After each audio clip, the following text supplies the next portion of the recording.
Astronomers from around the world are expressing excitement about a radio signal coming from deep space. New Scientist magazine reports some say it might be a signal from an alien civilization.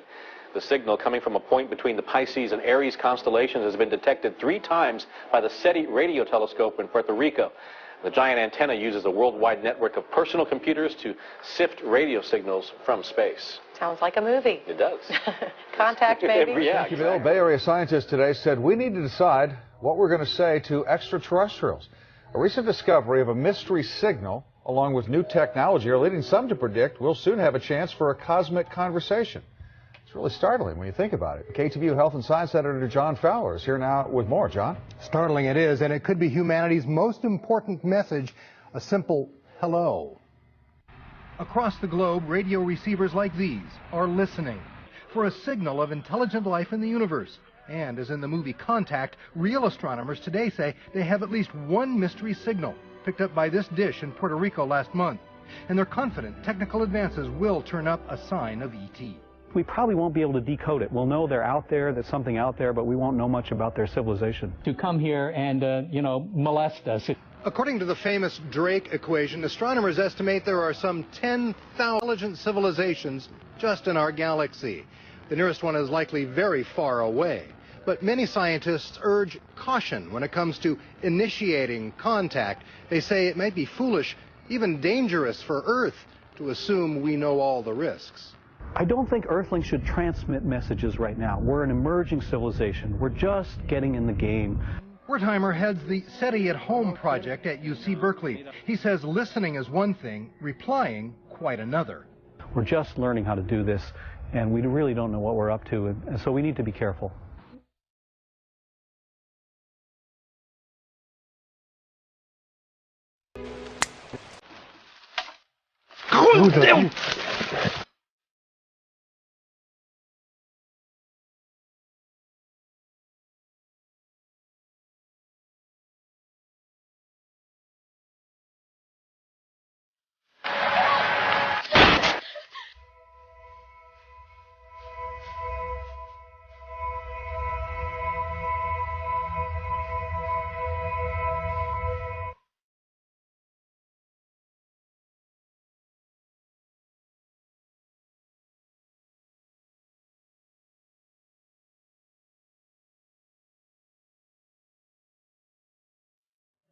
But in 2001, suddenly the media paid some interest, because then something appeared that was almost impossible to overlook. Right behind me is Britain's largest radio telescope, the Chilbolton Observatory. And here it was that the greatest sensation in the crop circle history was to appear in the fields right in front of the telescope. On the morning of 14th of August 2001, a formation was discovered which was different from any other previously seen. From the ground it looked like a tangled mess, wisps of crop spread around in no system. However, in the evening with growing shadows, a picture appeared, unmistakably that of a face. That picture represented a whole new technique, a screen technique, the same that's used for printing a picture on paper.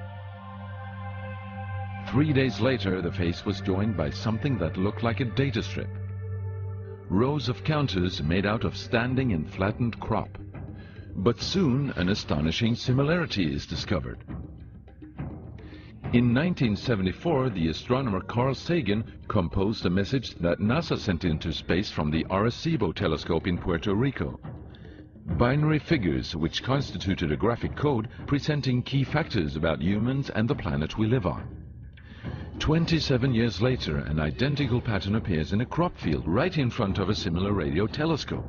However, on closer inspection, it seemed to show that the code contained some fundamental differences.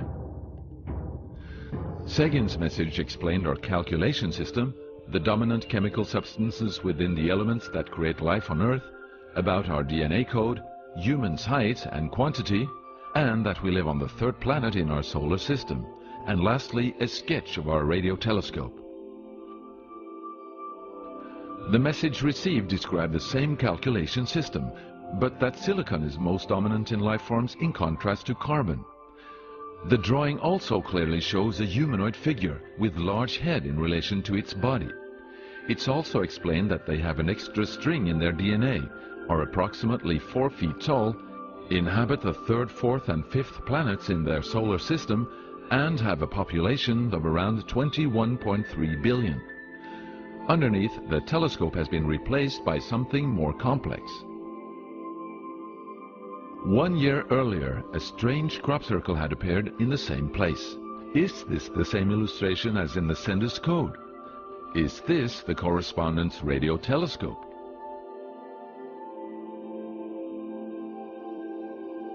If this is not an extremely clever and well-calculated joke conducted by humans, is it a serious response from an alien civilization?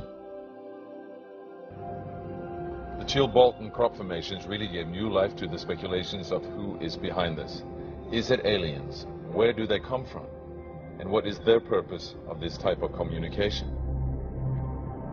The following year, very nearly on the same day, a new picture appears that gives new force to the alien theory, this time in Crabwood, near the town of Winchester in Hampshire. Once again we see a face, but this time there is an unmistakable resemblance to something extraterrestrial. The picture also contains a print, somewhat similar to that of a CD, with something that appears to be a coded message. This formation also has a new type of design, this time with horizontal line patterns of variable thickness, similar to that of a TV picture. The message on the disc is similar to a spiral band built up of many boxes. But data expert Paul Weige manages to... And I had to enlarge the disc quite substantially on the computer and run some image analysis over it to make it clear so that I could see what was a standing tuft and what was flattened. And while I was doing this, I noticed that every so often there was almost a mistake in the diagram. It was like there was a tuft, where the little square tuft, it had done sort of half size. I thought that was a bit odd, and it seemed fairly regular. I was going round, and I sort of counted up, and it was sort of literally every sort of 8 bytes or whatever. And I thought, oh, 8 bytes, and yeah, from computer side, is obviously some sort of binary code. So then I did the straightforward thing. I just converted it into ASCII, which is the standard sort of computer language that you encode the alphabet in. And of course I then started to get words forming out, and I thought, oh, I'm getting somewhere here. So I then did the whole thing for the whole lot, and got this message. The message is in English and reads as follows. Beware the bearers of false gifts and their broken promises. Much pain, but still time. There is good out there. We oppose deception. Conduit closing. Many have been surprised by this message. Are there aliens with such faces that we should be aware of? Or is this a picture of the sender? Does this indicate the start of actual close contact with neighbors in the universe? My own, and this is only a hypothesis, belief about this, is that there's an effort of the extraterrestrials are gradually trying to communicate with us. A very slow process, giving us a lot of time to digest the fact that we may not be alone here.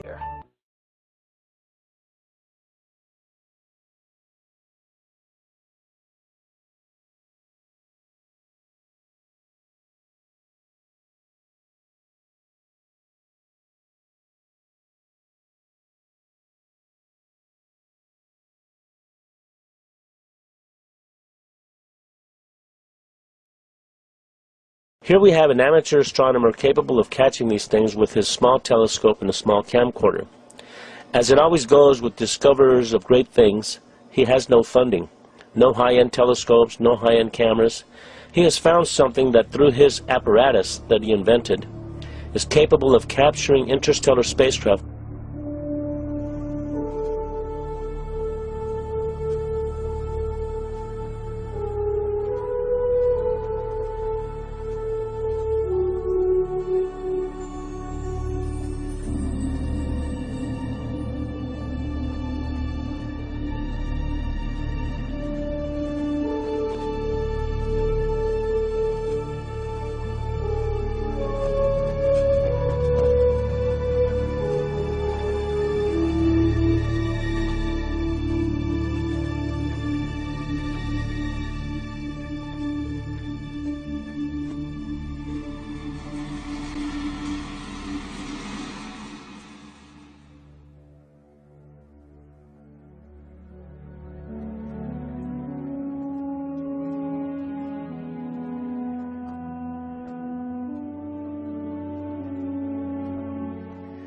If the starships that John Lenard Walson has captured in deep space are ours, then I am glad we have them out there protecting our planet. What they are protecting us from is thought-provoking, to say the least. These things are enormous. On the other hand, if they are not ours, I wonder who or what is operating them. There was a fear then of something out there. It became a very big concern. Asteroids, UFOs, people coming from other places. Paranoia was also there within the government. You know, at certain levels, you could feel it. You knew it was happening. I noticed the satellites' positionings. I said, now this is supposed to be a system that tracks radar anomalies on Earth, right? You know, the whole thing, the movement. Yep, that's what it does. And I said, well, why are half of them pointed towards the outer space? Towards the moon, towards areas that are just blank space? Well, I don't know, was the reply. He says, never thought about it. He says, well, at least half of those satellites you got up there aren't looking at Earth. I said, what are they looking for? He says, well, you got to have need to know about that. I said, I see. In other words, who's coming? He says, we don't know. About end of subject. Ever since I got involved with John Lenard Walson, I always now look at the Big Dipper in a totally different way. I can't wait to have people all over the world seeing them.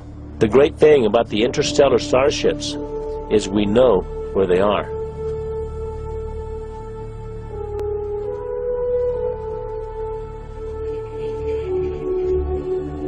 One of the scientists said it's the Star Wars project. Okay, if that's the case, where were we when they put these things up there? When one thinks how much one large structure weighs, it's inconceivable how we got it into deep space. The machinery it would take to construct one of these things is no less conceivable.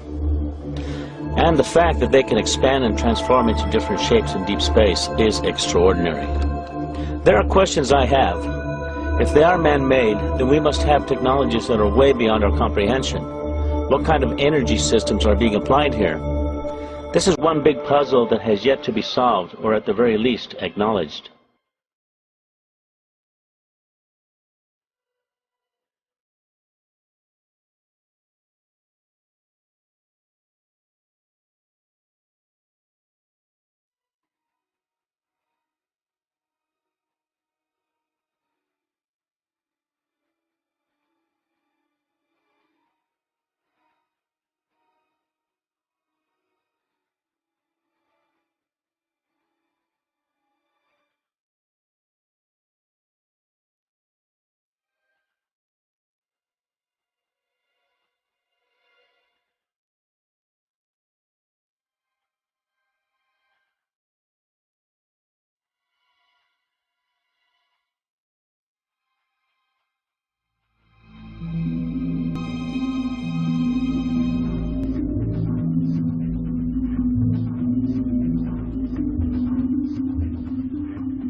As John Lenard Walson follows them with his telescope, they are in perfect sync with the Earth's orbit, posing as a star in Orion's belt, the Big Dipper, Vega, or in other constellations. This means that perhaps if one structure is 2.5 light years away, it may be orbiting around Earth at millions of miles per hour. With those kinds of velocities, and with the capability of being able to effortlessly change and transform, it takes an enormous amount of energy. What kind of alloys are they made of that allows them to transform and retract at these velocities in deep space?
has taken us at least 10 years for the United States, with the help of Russia and other countries, to construct the space station.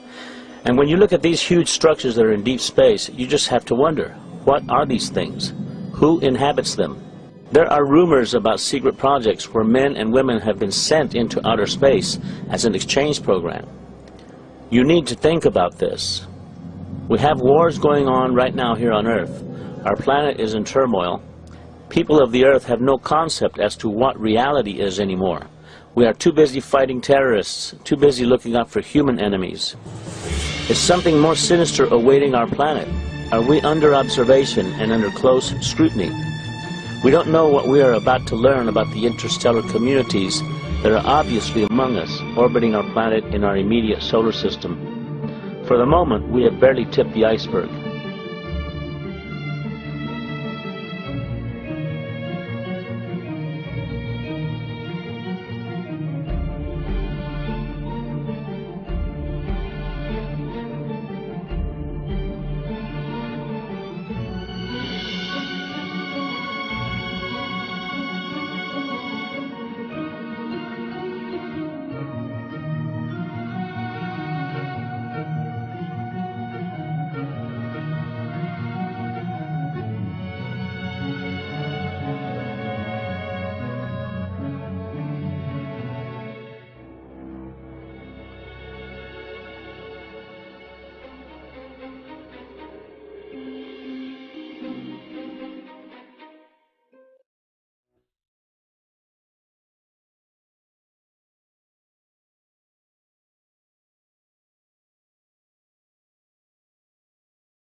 Here we have an even more amazing piece, and you know, you are all some of the first ones to see these. And you can see again we have a solar system. Here is a planet with an atmosphere. There's a ship here and a ship here, and there's a nice little blow up of what's inside the dome of the ship, in case you're confused about what it is. And this is as well, you know, you can see the steps here, typical of, you know, pyramidal step pyramids. And here we can see that this ship is following a comet that is coming at the Earth, or at least at the planet that's here. And you can see that this UFO, right, which you can see is moving at high velocity, is doing something to push the comet. So this could be a representation of an event either in our past or in our future. So if here you have, you know, you shouldn't be recording this. No recording. Okay, so here we have other pieces. Again, we have a solar system. The sun is very clear here. We have a planet with an atmosphere.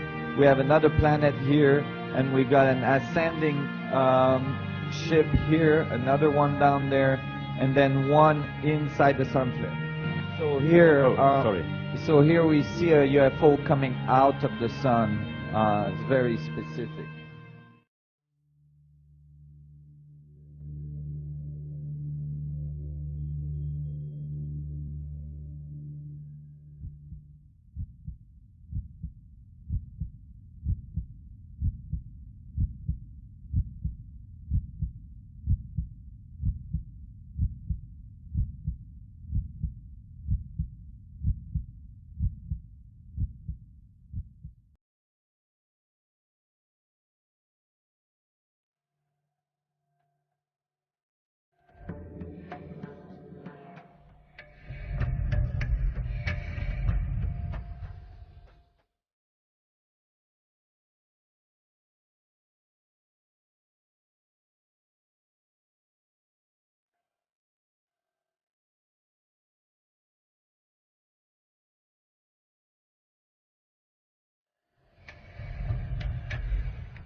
They're called crop circles, huge geometrically perfect shapes that literally appear overnight, carved right out of farmers' fields.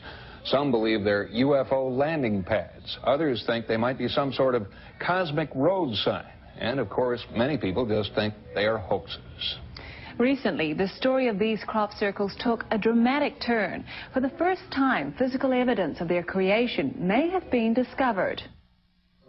At first glance, they look like ancient Roman dinnerware, but some believe they are something far more dramatic, extraterrestrial artifacts left behind by the crop circle's mysterious creators. The plate is like a map of the crop circles. You know, the same signs you saw on the fields, you saw on the plate. These are ancient sacred symbols, and in my opinion, the phenomenon appears to reawaken our hidden memories of these ancient symbols of communication, to tell mankind that we are really entering a new age, the age when the gods return. All indications are that this is part of a pattern of powerful, unusual intelligence showing itself on the planet. Is an alien power drawing messages on a canvas of grain? Are these circles an elaborate global hoax?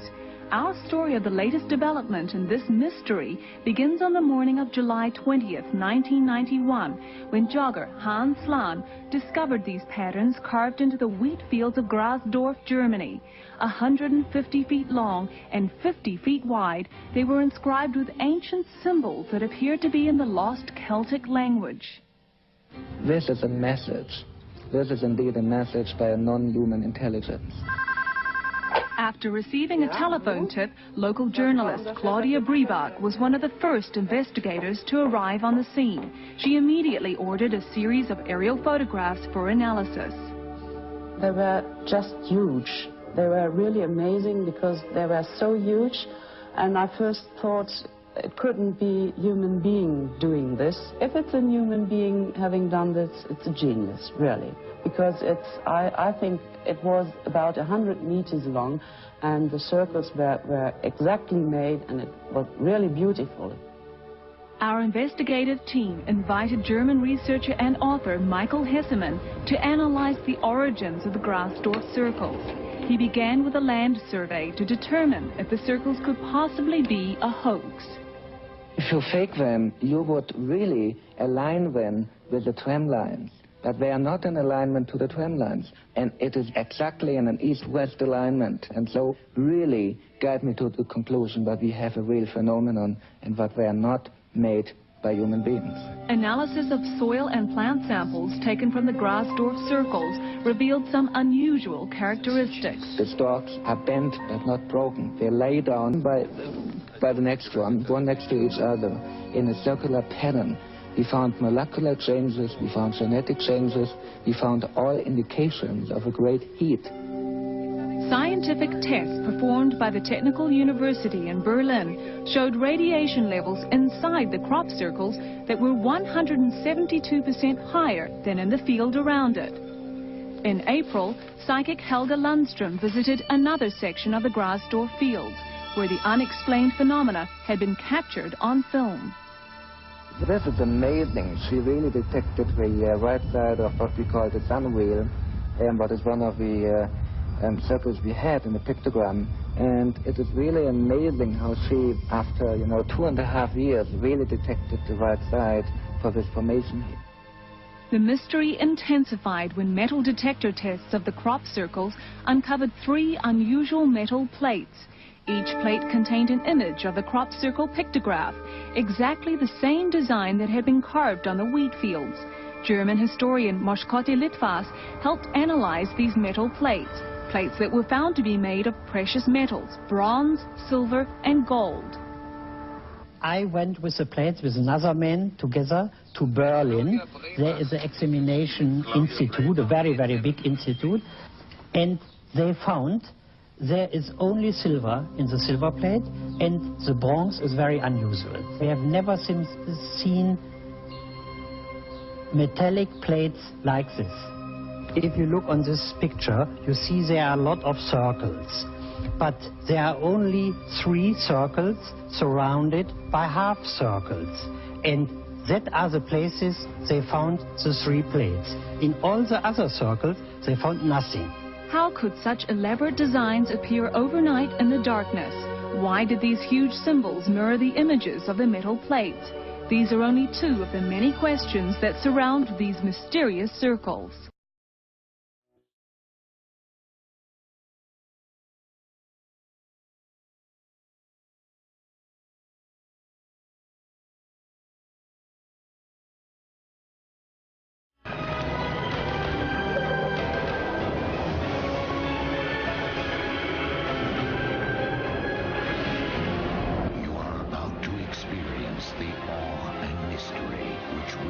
From the deepest inner mind to the outer limits.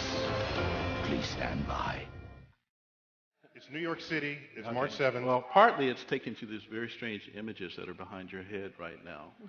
These are pictures of equations. I've been, for the last 15 years, trying to answer the kinds of questions that my colleagues here have been raising. And what I've come to understand is that there are these incredible pictures that contain all the information of a set of equations that are related to string theory. And it's even more bizarre than that, because when you then try to understand these pictures, you find out that buried in them are computer codes, just like the type that you find in a browser when you go surf the web. You're saying your attempt to understand the fundamental operations of nature leads you to a set of equations that are indistinguishable from the equations that drive search engines and browsers on our computers. That is correct. So, wait, I have to just be silent for a minute here. So you're saying as you dig deeper, you find computer code writ in the fabric of the cosmos? Into the equations that we want to use to describe the cosmos, yes. Computer code. Computer code, strings of bits of ones and zeros. It's not just sort of resembles computer code. You're saying it is computer code. It's not even just is computer code. It's a special kind of computer code that was invented by a scientist named Claude Shannon in the 1940s. That's what we find very, very deeply inside the equations that occur in string theory and in general in systems that we say are supersymmetric. Some of those codes are showing on the screen behind you right now. They don't look like codes, but these pictures, which we call adinkras, are graphical representations of sets of equations that are based on codes. That in the description of our universe, that is a supersymmetrical universe, which we were going to test in the LHC. If you believe that description, I can show you the presence of these codes. That's my statement. Do you have any predictions in your ideas, or any ways to test any of your ideas any more than, say, the guy over on the screen?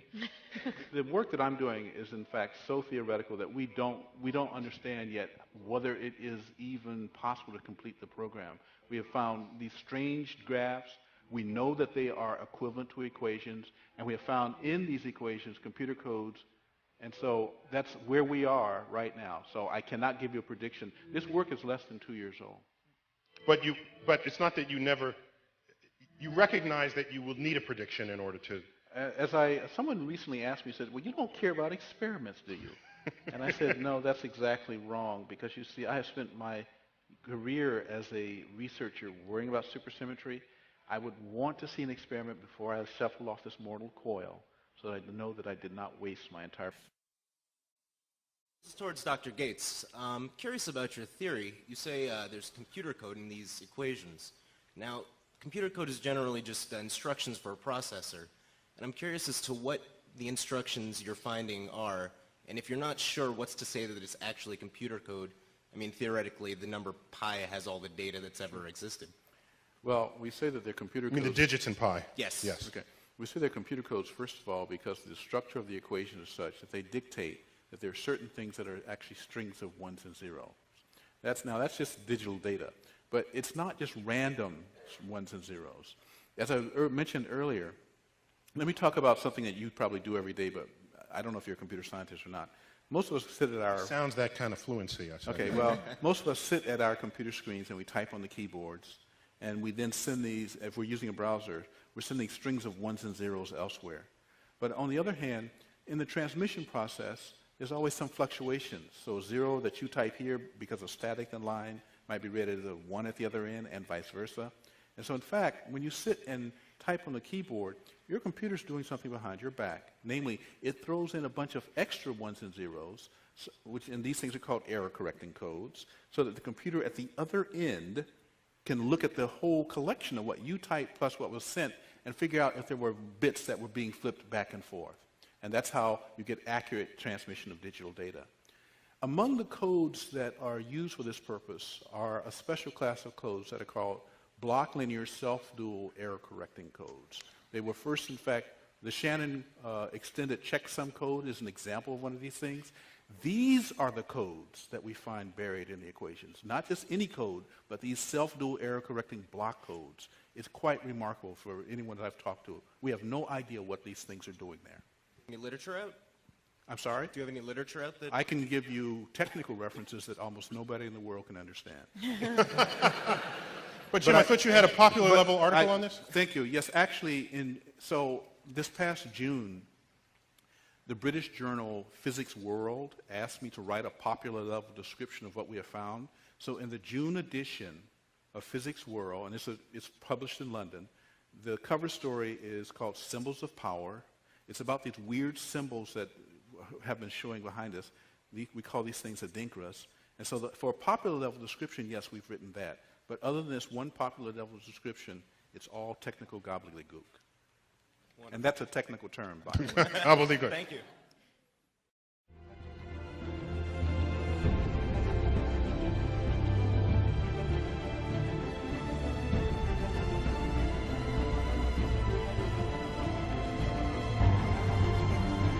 There's a philosopher at Oxford, Nick Bostrom. The argument is called the simulation argument, and he argues that we are all very likely not living in a real universe, but living in a simulated universe. And we are being simulated on the hard drives of computers of the future. Now he gets there with a few simple steps. You simply have to acknowledge that consciousness is at bottom the result of information processing at the level of the brain. And there's nothing magical about brains. It could be information processing in a computer of the future. Most scientists think that's true. They don't think there's anything magical about the wet stuff in our heads. And that consciousness is at some point going to be instantiated in computers.